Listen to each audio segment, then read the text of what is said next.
When you think about the last true frontier on Earth, what comes to mind? For me, it's gotta be Antarctica. We're talking about a continent of ice bigger than all of Europe that's hiding a whole world of secrets under a frozen shield that's kilometers thick. But here's the thing, that shield is starting to melt. A great revealing is happening, right now. And it's put us in this incredible race against time, a race to figure out what's been hiding down there before it all changes forever. Alright, so here's our game plan. We'll start on the surface, looking at some really weird mysteries you can see from space. Then, we'll dive into a wild polar conspiracy. After that, we're going deep, deep under the ice to a hidden world. We'll also rewind the clock to see Antarctica's lost green past. And finally, we'll talk about the big one, the thaw that's happening as we speak. So, first up, mysteries on the surface. We're talking about puzzling shapes in ancient charts. And the weirdest part? These first few mysteries aren't being found by rugged explorers in parkas. Nope, they're being found by people just like you. Digital detectives, scouring satellite photos from the comfort of their own homes. Okay, look at these coordinates. If you were to plug these into a map, where would they take you? Well, I'll tell you. They point to one of the most remote, most inaccessible spots on the entire planet. We're talking thick ice, brutal winds, basically a place no human should be. So, what in the world could possibly be there? Well, those coordinates point to this thing, something people are calling the Antarctic Pyramid. And believe it or not, it's not the only weird thing people have found down there. Internet sleuths have turned up a whole collection of digital oddities, like a so-called mysterious doorway that looks like it's carved right into an ice cliff, and even this giant, kind of creepy broken face that seems to be staring up from the ice. Okay, so for every one of these wild claims, science has a pretty solid answer. That so-called man-made pyramid, it's a nunatak. That's just a fancy word for a mountain peak sticking out of the ice. And yeah, glaciers can totally carve them into pyramid-like shapes. The alien doorway. Turns out it's likely a grounded iceberg, and the door frame is just snow blown around by the wind. And the giant carved face? Well, that's just good old pareidolia. It's our brains being a little too good at finding patterns. You know, like seeing a face in the clouds or a man in the moon. All right, fine. So the Google Earth stuff might just be tricks of ice and shadow. I'll give you that. But this is where things get genuinely weird. What are we supposed to do with maps, actual maps, that were made centuries before anyone officially discovered Antarctica that seem to show its coastline without any ice?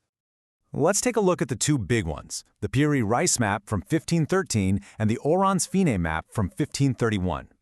Now, the big claim here is that these maps show Antarctica's coastline without ice. Think about that, a landmass that's been frozen for millions of years.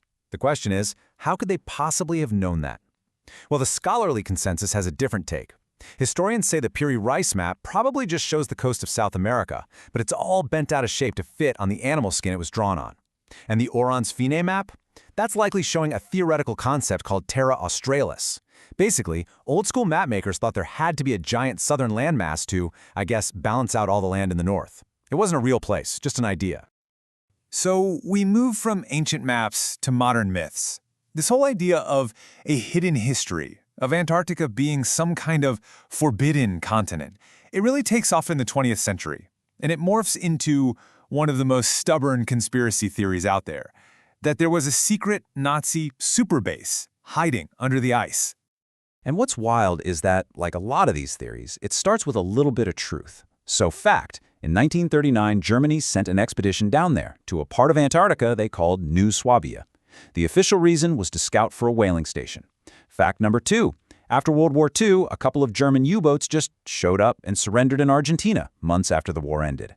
So you take those two real events, you stir in a heavy dose of rumor and speculation, and suddenly you have the legend of New Berchtesgaden, this massive, secret base hidden under the ice, powered by geothermal heat, where they were building flying saucers. You can see how the story took hold. Now, this is where the plot thickens. In 1946, right after the war, the U.S. Navy launches something called Operation High Jump.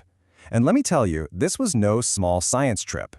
We're talking about a massive naval task force, nearly 5,000 men, a dozen ships, an aircraft carrier, the whole shebang. So if you're a conspiracy theorist, what does that look like? It looks a lot like an invasion force, right? A force sent to find and wipe out that secret base. But when you actually look at the declassified documents from the mission, the reality is, well, a lot less cinematic. The official objectives had nothing to do with Nazis. It was all about the new enemy, the Soviet Union. This was about training personnel and testing gear for a potential war in the Arctic. It was about setting up a research base, staking a claim on the continent, and just generally getting ready for the new geopolitical reality, the Cold War. Exactly. The guy in charge, Admiral Byrd, even said it himself. He wasn't warning about UFOs from a secret ice cave. He was warning that America could be attacked by planes flying over the poles. This was the dawn of intercontinental warfare. The poles were the new strategic high ground. So Operation High Jump wasn't the last battle of World War II, it was one of the very first moves of the Cold War.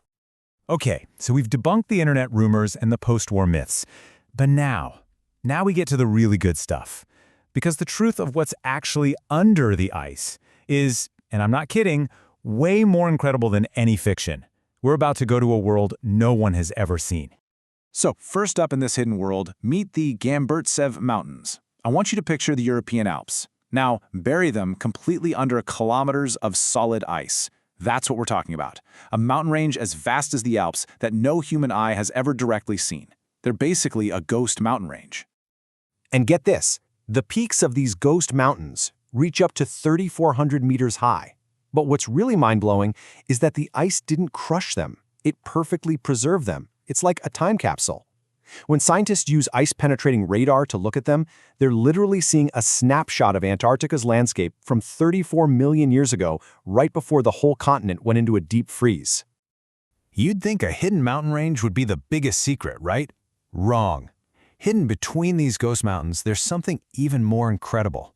Huge lakes. And not frozen lakes, we're talking vast networks of liquid water, totally sealed off from the outside world. And the crown jewel of this whole system is Lake Vostok. This isn't some little pond. It's one of the largest lakes on Earth, about the size of Lake Ontario, and it's buried under 4 kilometers of ice. It's been completely cut off from the surface for at least 15 million years. It's a truly primordial world, kept liquid only by the faint heat coming from the Earth's core. And the best part? When scientists finally got close enough to sample it, they found thousands of gene sequences unlike anything we've seen before. It's basically proof of a unique ecosystem that's been evolving in total darkness for millions of years. How cool is that? All this talk about a hidden world of mountains and lakes, it just begs the question, right? What did this place actually look like before all the ice showed up? Let's peel back those glaciers and take a trip back in time to Antarctica's lost world. So here's the quick history. Antarctica wasn't always the lonely continent at the bottom of the globe. Way back, it was part of the supercontinent Gondwana, hanging out near the equator. But as Gondwana broke apart, Antarctica started drifting south. Around 55 million years ago, it said goodbye to Australia and was on its own. By 34 million years ago, it had settled over the South Pole, and that's when the Big Freeze began. A permanent ice sheet formed, and by 14 million years ago, the world we've been talking about was sealed shut. So what was that world like? The fossils tell an amazing story. It wasn't an ice desert. It was a green, lush continent. Picture temperate rainforests, filled with trees like the southern beach. You can still find their cousins in New Zealand today. And roaming through those forests? Dinosaurs. Yep, dinosaurs. And the seas around it were full of giant marine reptiles. It was a totally different planet down there.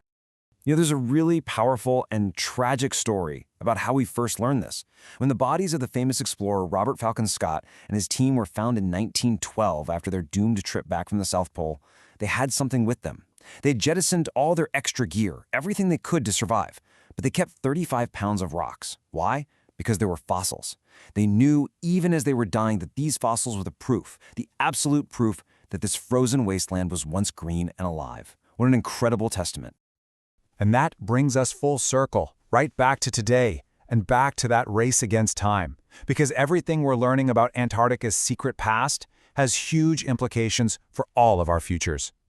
For a long time, the big worry was West Antarctica, but now new research is showing that even the massive ice sheets in East Antarctica are melting in ways we hadn't realized.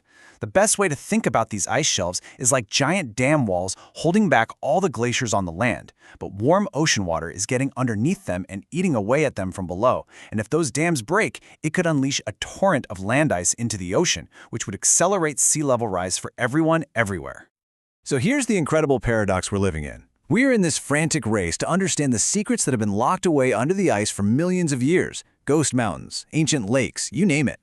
But at the exact same time, the ice that's hiding those secrets is melting, And that threatens our entire world.